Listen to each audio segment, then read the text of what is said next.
예수께서 길을 가실 때 날 때부터 맹인된 사람을 보신지라.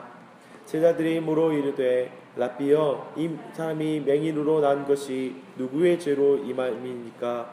자기니까 그의 부모니이까? 예수께서 대답하시되 이 사람이나 그 부모의 죄로 인한 것이 아니라 그에게서 하나님이 하시는 일을 나타내고자 하심이라. 때가 아직 낮음에 나를 보내신 이의 일을 우리가 하여야 하리라. 밤이 오리니 그때는 아무도 일할 수 없느니라. 내가 세상에 있는 동안에 세상의 빛이로다. 이 말씀을 하시고 땅에 침을 뱉어 진흙을 이겨 그의 눈에 바르시고 이르시되 실로암 못에 가서 씻으라 하시니, 실로암은 번역하면 보냄을 받았다는 뜻이라. 이에 가서 씻고 밝은 눈으로 왔더라. 이웃 사람들과 전에 그가 거린인 것을 보았던 사람들이 이르되 이는 앉아서 구걸하던 자가 아니냐. 어떤 사람은 그 사람이라 하며 어떤 사람은 아니라 그와 비슷하다 하거늘 자기 말은 내가 그라 하니, 그들이 묻되 그러면 내 눈이 어떻게 떠졌느냐. 대답하되 예수라 하는 그 사람이 진흙을 이겨 내 눈에 바르고 나더러 실로암에 가서 씻으라 하기에 가서 씻었더니 보게 되었도다. 그들이 이르되 그가 어디 있느냐. 이르되 알지 못하노라 하니라. 아멘. 아멘. 우리는 8장에서 예수님께서 가늠한 여인을 자유케 하신 이후에 내가 세상의 빛이다고 말씀하신 것과 그 의미를 어제 말씀을 통해 자세하게 살폈습니다. 그 사건이 있고 나서 그 여인과 주변에 있는 유대인들에게, 믿는 자들에게 이제 쭉 말씀을 하신 후에 그 결과를 보니까 8장 30절을 보니 예수님의 말씀에 많은 사람이 믿었다라고 말합니다. 하지만 그들이 참 믿음을 가진 제자가 아니었음이 그 이후의 대화에 잘 드러납니다. 저는 이것을 예수님과 유대인 대적자들 사이에 있었던, 우리가 쭉 살펴보았던 초막절 대회전, 초막절의 논쟁 사건 이후에 그 사건에는 들어가지는 않지만 오늘 본문은 좀 더 다르게도 예수님에게 호감을 가진 자와 그리고 예수님 사이에 일어나는 또 다른 논쟁이라는 것을 여러분이 기억할 필요가 있습니다. 그 내용이 이제 8장 31절로 59절까지 다뤄집니다. 대강의 내용은 이렇습니다. 첫 번째 대화는 31절부터 47절까지 예수님의 선공으로 시작해요. 뭐냐면 진리를 알지니 진리가 너희를 자유롭게 하리라, 이렇게 말하니까 그것을 자신들을 향한 공격으로 받아들인 유대인들이 반문합니다. 우리는 아브라함의 자손입니다. 종이 된 적이 없거늘 왜 자유롭게 하냐고 그렇게 말합니까? 이렇게 말합니다. 그러니까 예수님께서 말씀하십니다. 너희는 아브라함이 행한 것을 행하지 않으니 아브라함의 자손이 아니다. 너희는 마귀의 자손이다. 너희는 거짓의 아비를 둔 거짓말쟁이이다. 이렇게 말합니다. 여러분, 이 대화가 보여주는 것이 무엇입니까? 아까 방금 말씀드린 것처럼 8장 30절의 말씀을 봤을 때 이들은 예수님을 믿는 자들이었고 또 예수님께 호감을 가진 자라고 볼 수 있습니다. 근데 그렇지만 여전히 혈통을 의지하고 있는 것입니다. 자신들이 아브라함의 자손이라는 것을 의지해 자신들이 자유롭다고 생각하기 때문에 진짜 진리를 받아들이고 자유로워지지 못하는 사람으로 남아 있습니다. 오늘날 교회 안에도 이런 사람이 있는 것을 꼭 기억하십시오. 예수님께 호감을 가지고 있지만 진리이신 예수 그리스도, 더하여 하나님의 말씀 안에 있지 않은 사람이 교회 안에 있을 수 있는 것입니다. 그러면서 이렇게 말하는 거죠. 난 스스로 교회를 다니고 있기 때문에 나는 매우 종교적인 삶을 살고 있고 교회에서 요구하는 많은 실천을 하고 있기 때문에 나는 자유로운 사람입니다. 이렇게 스스로 생각하는 것이 도리어 육체적인 방법으로 인생이 자유로울 수 있다고 생각하는 경우들도 있습니다. 여전히 예수님 외에 다른 것을 의지하고 다른 것에서 자기의 자유를 확보하려고 하는 사람들이 있는 것입니다. 사실 예수님께서는 이들에게 매우 가혹한 말씀을 하십니다. 하나님의 말씀이 거할 곳이 없는 사람으로 살면서 스스로 자유롭다고 생각하는 것은 거짓말이다. 그것이 스스로를 거짓의 아비를 둔 자녀라고 스스로를 말하는 것과 동일한 것이다. 이렇게 말하고 있는 것입니다.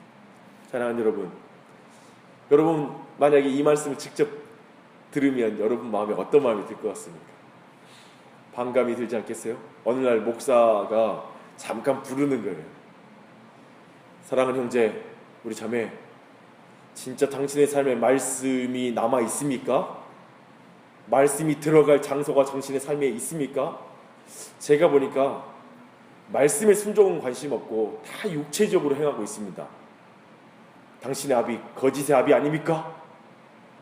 거짓의 아비인 저 마귀가 당신의 아비 아닙니까? 이러면 우리 마음에 반감이 들 거예요.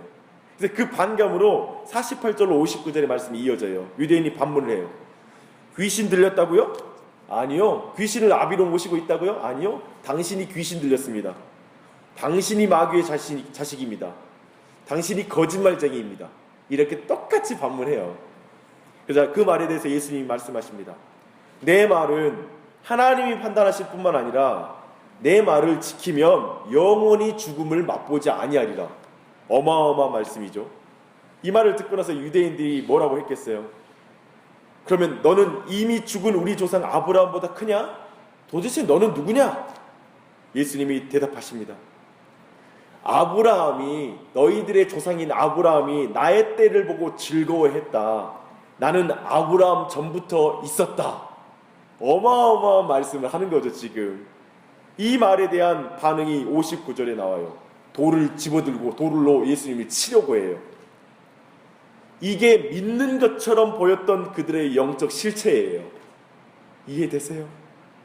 진짜 예수님을 드러내니까, 그리고 그 예수님이 내가 좋아하는 말만 하는 게 아니라 내 영적인 실체와 죄를 정확히 집어내면 사람들의 마음에 돌로 치고 싶은 마음이 드는 거예요.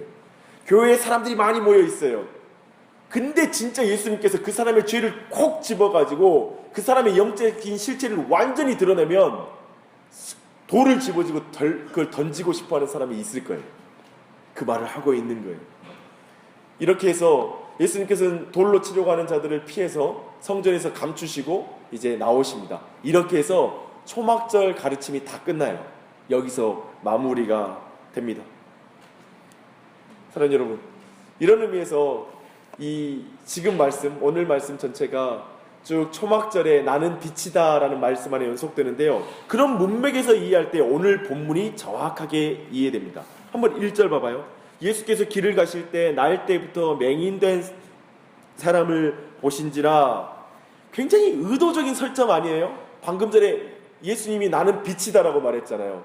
근데 지금 길가에서 날 때부터 한 번도 빛을 보지 못하는 사람이 있었다 라는 것을 보여주고 있는 것입니다. 이 사건과 지금 초막절 사건과 연결되어서 지금 요한은 이 말씀을 기록하고 있는 거예요. 그래서 지금부터 이제 날 때부터 맹인인 사람을 통해서 진정한 영적 소경이 누군지에 대해서 드러낼 거예요. 자, 차근차근 말씀 보시게요. 제자들의 질문이 매우 인상적입니다. 이제 그 2절로 이어질 때, 아니 저 사람이 날 때부터 저렇게 맹인인데 빛을 보지 못했는데 누구의 죄 때문입니까? 부모의 죄 때문입니까? 자신의 죄 때문입니까? 라고 묻고 있습니다. 사실 이 질문이 유대인들이 그 당시에 병자를 향해서 가지고 있는 해석이에요. 뭐냐면 모든 질병은 죄로부터 왔다라고 생각하는 것이죠. 근데 그 죄가 저렇게 날 때부터 병자인 경우에는 그렇잖아요. 태어날 때부터 병을 가지고 왔으면 본인의 죄라고 말하기엔 그렇고, 또 그러면 부모의 죄입니까? 라고 매우 논쟁적인 주제인 것입니다. 그래서 이 풀리지 않는 논쟁을 예수님의 제자리 예수님께 묻습니다. 저는 이 질문이 제자와 유대인들의 한계를 가진 질문이라고 생각합니다. 우리의 질문이기도 해요. 왜 이렇게 되었는지 원인을 찾는 것, 특별히 누구 때문에 이런 일이 벌어졌는지에서 원인을 찾는 것, 그것이 유대인들과 제자들과 우리의 한계입니다. 왜 이런 한계를 가질까요? 유대교는 그 누구도 그 병을 고칠 능력이 없기 때문에, 병을 고치는 능력은 없기 때문에 원인만 찾는 거예요. 그리고 원인하고 탓하는 거예요. 누구 때문에 이래, 누구 때문에 이래라고 탓하는데 사람들은 관심이 있어요. 치료할 능력이 없으니까요. 사랑하는 여러분, 그런데 예수님은 어떻게 대답하시죠? 이 질문에 대해서 제자들이 상상할 수 없는 차원으로 대답하십니다. 누구의 죄 때문이 아니라 하나님이 하시는 일을 나타내기 위해서이다 라고 말해요. 이 선문답과 같은 대답이지만 어마어마한 말씀이에요. 질병의 원인을 따지는 것이 여기에서 무슨 상관이냐? 이 아픈 자에게 무슨 의미이냐? 너희들이 저 한 사람을 놓고 철학적인 논쟁을 하겠느냐? 아니, 나는 이에게 오직 하나님의 일을 나타내는 일을 행할 것이다. 할렐루야. 이분이 예수님이세요. 예수님이 누구신지 분명하게 드러낸 것입니다. 예수님은 그를 고치시는 구원자이십니다. 유대인들과 비교할 수 없는 것이고 유대교와 비교할 수 없는 분이시고 어떤 선지자와도 비교할 수 없는 분이십니다. 저는 이 4절에서 한번 4절 말씀을 읽어볼게요. 특별히 때가 지나짐에 나를 보내신 이의 일을 우리가 하여야 하리라. 밤이 오리니 그때는 아무도 일할 수 없느니라. 저는 이 사건을 통해서 하나님이 한 가지 중요한 목적을 가지고 있다고 생각합니다. 그것은 뭐냐면 우리, 즉 제자들에게 뭔가 이걸 통해서 가르치고 싶어 하시는 것이 있는 것입니다. 생각해봐요. 이제 제자들은 평생에 병든 자, 고통당하는 자, 그리고 정말 귀신 들린 자들, 수없이 많은 자들을 만나게 될 것입니다. 근데 그들을 볼 때 어떻게 바라봐야 할까요? 그들에게 예수님 제자들은 빛이 되어서 빛을 비추는 사역을 그들도 해야 될 거예요. 근데 그때 가장 중요한 사실은 뭐냐면 제자들이 문제의 원인을 찾고 그리고 누구를 탓하는 사역을 해서 되는 것이 아니라 빛이신 예수님을 통하여 그걸 고치는 사역을 해야 된다는 거예요. 그걸 가르쳐주고 있는 것입니다. 사랑하는 여러분, 우리는 뭔가의 문제의 원인을 찾는 것 맞습니다. 찾아야 합니다. 그러나 문제만 발견하고 가만히 두는 자가 아니라 문제의 원인만 알고 멈추는 자가 아니라 문제를 해결하는 예수 그리스도를 드러내는 게 우리의 사명입니다. 그걸 드러내고 있는 것이죠. 이거 이 중요한 사역의 원리, 신앙의 원리를 이 안에서도 말하고 있습니다. 네, 이제 이 나머지 부분은 내일 말씀을 통해서 충분히 다루도록 하고요. 주 안에 사랑하는 여러분, 유대인들도 제자들도 날 때부터 소경된 자를 보고 어떻게 생각합니까? 그 비참한 인생을 보면서 저 사람은 무슨 죄를 지어서 저렇게 되었을까? 저 사람은 도대체 얼마나 큰 죄를 지어서 평생에 한 번도 빛을 보지 못하고 저렇게 어둡게 살고 있을까? 이렇게 물었던 것입니다. 근데 예수님을 믿지 않은 유대인들은 야, 하나님 탓하지 마라. 너 이렇게 된 거, 이렇게 비참하게 사는 거 다 내 탓이다. 쉽게 말하면 이렇게 말하고 있는 것입니다.